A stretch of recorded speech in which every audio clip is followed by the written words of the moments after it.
গৌসে পাক ইনি তো হাসানি এবং হুসাইনি উভয় দিক দিয়ে নজিবুত তরফাইন আওলাদ রসুল, রসুল করিম সাল্লাল্লাহু আলাইহি ওয়াসাল্লামের আওলাদ। তা আমার নবীর একটা বংশীয় ঐতিহ্য মেহমানদারকে কি করা, মেহমানদারি করা।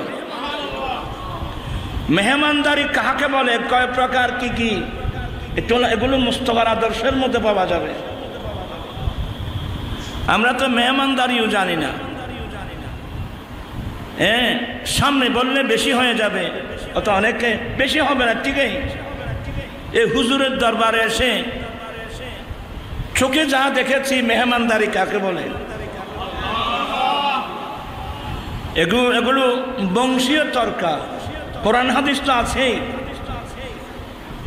সে বিধর্মী হোক, সে যেই কেউ হোক, এই দরবারের মাহফিলে কত মুয়াজ্জিন আসছে, কত মসজিদের মুয়াজ্জিন আসছে, হুজুরের হাদিয়া না নিয়ে কি যেতে পারছে? এগুলো যেতে পারে নাই। এই আদর্শ কোথায় পাবে? এগুলো সরকারে তো আলম ইসলামের দরবারে পাওয়া যায়, এটা মিরাসই আসতে হবে। যাই হোক, বললে অনেক কিছু দেরি হয়ে যাবে। তো খাদেমকে বলছে, হুজুর, হুজুরকে বলবেন আমি হুজুরের দরবারে মেহমান, আমার জন্য তো খাবার পাঠাবেন, মাংস পাঠাবেন, গোস্ত রুটি পাঠাবেন, গোস্ত পাঠাবেন, রুটি পাঠাবেন। তো আমার বাঘের খাবার দিতে হবে। তো হুজুর আপনার বাঘের খাবার কি?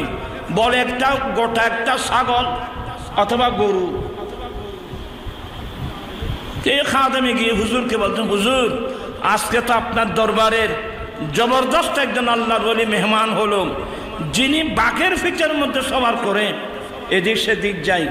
এখন উনি আমাকে বলছেন ওনাকে তো আপনি মেহমানদারি করবেন, গোস্ত দিবেন, রুটি দিবেন, কিন্তু ওনার বাঘেরও খাবার আছে। বলে ওনার বাঘের খাবার কি?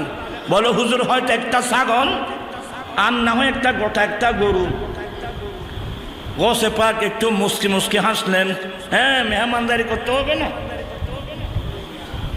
আমার ভাইরা, খাওয়ার সময় যখন হলো, রুটি গোস্ত পাঠালেন হযরতে শেখ আহমদ রহমতুল্লাহ আলাইহির জন্যে।